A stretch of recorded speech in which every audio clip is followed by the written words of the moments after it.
Today we're going to talk about the 7 questions or statements that I ask or tell myself before I buy anything. Just for some context, for the longest time over the past couple of years, I've really tried and failed at buying my way into the person I want to become. I wanted the lip gloss, and then I wanted the perfect outfit, and then I wanted the bag that go with all of those outfits, and it was a never-ending cycle. It got to a point where I really resonated with the phrase putting lipstick on a pig, because I didn't change internally. It was all the exterior that had changed. Yes, I looked glamorous on the outside, but you really come home to yourself and you realize that you are not that person. I wanted to become someone that is my ideal future self instead of looking like I am that future version of myself. Upgrading your life, buying things into becoming that person is something that will never work. With that in mind, it affected my finances. Obviously, I was trying to buy my way into it, so I would get the lip gloss I didn't need, I would get the bag that I didn't need, I would get skincare, makeup products that I did not need. And so I just really want to put this out as a tool to help somebody who struggles to save. Maybe they spend on impulse, to reflect on things that you're about to spend on before you're gonna do it. It's really been helpful in improving my relationship with my finances, and also more importantly my relationship to myself, and I really hope that this will be something that you can resonate with as well. So the first question that I always ask myself is my future self going to thank me or regret the purchase? I think that under this question, it really comes down to what you like spending on. Talking about values-based spending, right? There isn't one thing that you should spend on. You could spend on clothes, and that could be something that you really value. You could spend on skincare, maybe that's something that you like. You could invest, you could save. Like, there's so many different things that you can spend your money on that it's not up to me to tell you what is right to spend on, but it's more just about aligning your spending in a way that fits within your values. So recently I've went through a decluttering phase where I kind of looked through items within my immediate surroundings, and just to see what I like even a long time after I've made that purchase versus things that I don't really like spending on, right? As an example, for me, I really love solid gold jewelry. It gives me so much mental peace that I never have to take it off, no matter if I'm showering or putting cream on. The cost per wear ends up being very low because I'm wearing it every single day, and there's no decision fatigue because I'm just wearing the same thing every day and they're quality materials. And then also the fact that this item could last a lifetime. So I know that for myself, I'm somebody that really loves permanent items instead of temporary items. And so when it comes to quality jewelry, I think that it's something that's been really worth it to me. And then there's the things that you regret spending on. A big category for me is clothing. I look back on my wardrobe, and a lot of times I'm like, why did I even buy this item, right? And I think that there is definitely times where we fall into trends and want to try new things and stuff like that. I find that now that I've figured out my style, I just like to buy clothing as less as possible and only really buy it if I know that it will last me a lifetime, which fits within what I like of like permanent items. Being more future focused is definitely helpful, because if you think that it's something that is going to bring you joy even in years to come and continue to add value into your life, then it could be worth it, right? But if off the bat you're already like, you know what, this item is not really my style, although it's in trend, I don't really think that I'll pick this up in 5 years down the line, then it's a sign that you probably shouldn't be making that purchase. The second question is a statement that I tell myself, is that saying yes to this purchase is saying no to something else. There could be 2 dimensions to this. There could be short term and there could be long term. When it comes to short term, let's take the example of a $100 water bottle that you really want to get. If you had not spent that $100 on this purchase because you already have something at home that you can use as an alternative, this could turn into eating out 5 times a week. It could turn into being able to take a lesson as a hobby that you've always wanted to take. It could turn into a really fun night out with friends, right? So there's always an opportunity in the background that you're giving up on when you say yes to this item. For the long term, it can turn into greater benefits like having more options, more flexibility in the way you spend your time. It can turn into potentially retiring a bit earlier than when you expected you could. It could turn into, bigger rewards, either financially or in life. Let's say if you are not spending $400 a month by cooking at home and not ordering takeout so often, this $400 could compound over time, and it could buy you bigger, better presents that elevate your life in the future. And so I think that understanding that there's always something at lost here when you make a purchase is going to be very helpful when you're evaluating your purchases as well. The third question I ask myself is, would you work another 3 weeks for this item?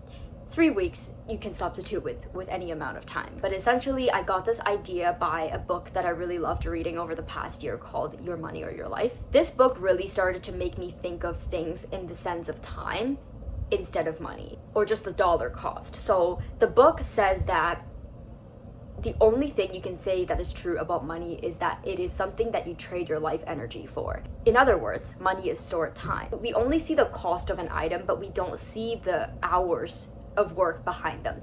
So if you were to average out the amount of time that you've spent on your job, and including all of the hours that you are stressed and having to decompress, and then average out to calculate your actual hourly rate of your job. Let's take an example of an item that's $150.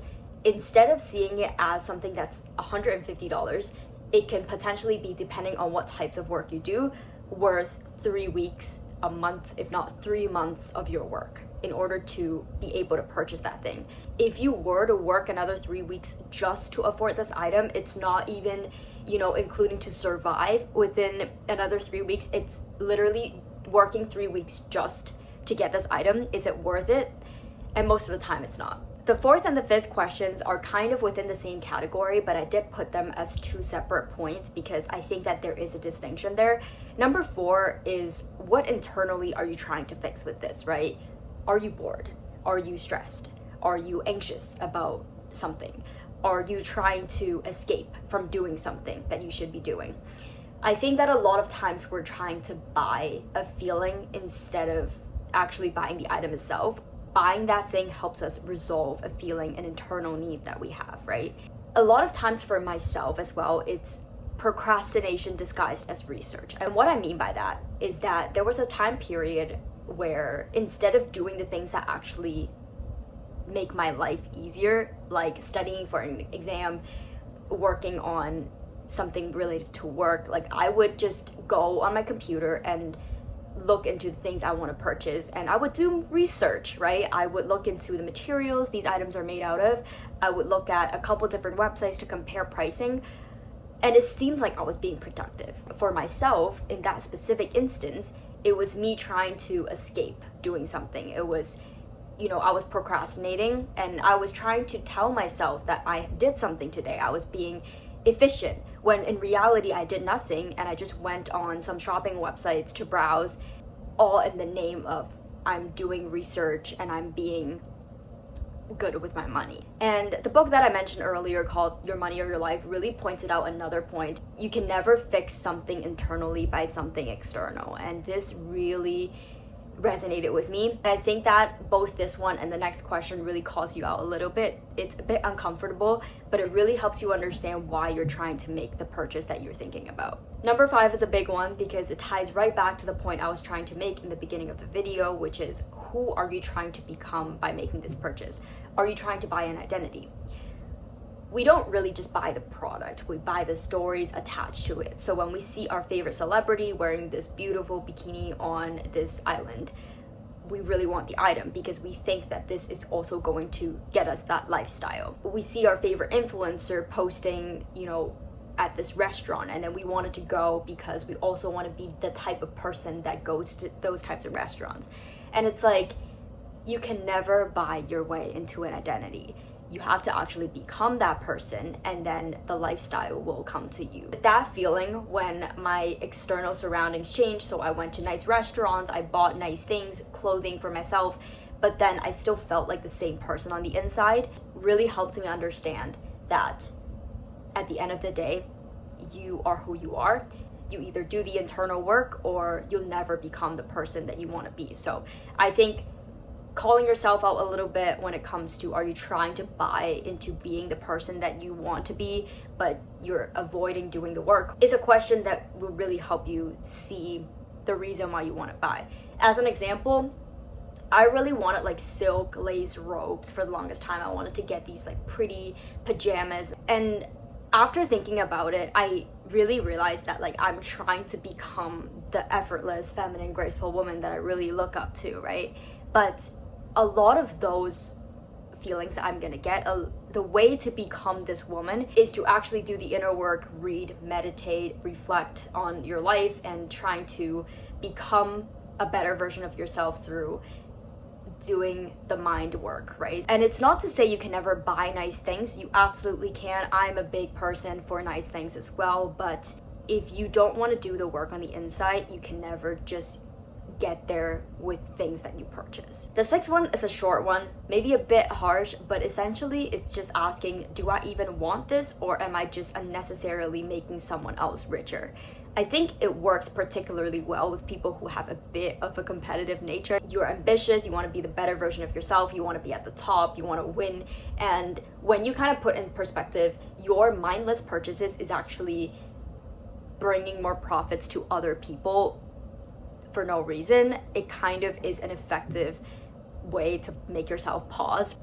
If you need something, go and get it. It's not to say you can never get something. This is how economy works, but if you don't really need the item, then there's no point in just making somebody else richer. There's this quote that I kind of heard from the internet that prompted this point, where it's kind of like, do you really need this thing from Amazon, or are you just making Jeff Bezos richer, right? So just putting it in perspective, I think that this question is particularly effective if you're somebody with a more competitive nature. The last one is short but sweet. A statement consists of 3 words: luxury or freedom. This is something that I prioritize now more than ever, especially when we get into the point of buying things to people please. You really start to notice that a lot of things that you buy is not really necessary. The biggest thing is just to fix internal problems with internal solutions, and also to buy things that truly align with your values. But if you put this money that you are saving on a purchase towards saving, investing, it will eventually gain you a lot more options and flexibility in the future, to the point where you may never have to work again, never have to clock in, talk to people you don't want to talk to, apply for jobs just because that's what society tells you to do. And so keep in mind that freedom is an alternative purchase. And the less you need right now in terms of stuff, the more options that you have in the future. So it's a really sweet reminder that there are greater rewards that you can buy by saving bit by bit right now. So these are the questions and statements that I keep right at the top of my wish list to remind myself, there are other things to consider before buying an item. It really helped me improve my relationship with my finances, in the sense that I don't just buy things on impulse. I'll reflect it, make sure they passed all of these questions, and if they do, then I'll seriously consider making the purchase. This brings us to the end of this video. I really hope that some of the points here resonated with you, and I will see you in the next one.